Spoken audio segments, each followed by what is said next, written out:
Hello বাবা। আব্বা তোমার ভাই বাদেন না, বিয়া বলে করবো, কিছু দেয়া পাঠাও, না হলে কিন্তু গলায় ফাঁস দেবো। ওরে চিন্তা করবা না করো, আমি টাকা পাঠাই দিতেছি।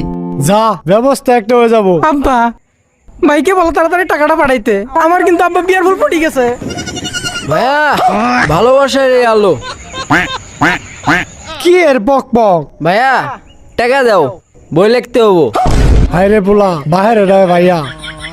হ্যালো বাবা, তোমার ভাই কবি বই লিখবো তো, তাহলে ওর লেগেও কিছু দেয়া পাঠাই দিও। আচ্ছা আচ্ছা, যা পাঠাই দিব তোর লেগা। যত কষ্টই হোক পোলাপানের শখ গুলা পূরণ করবো।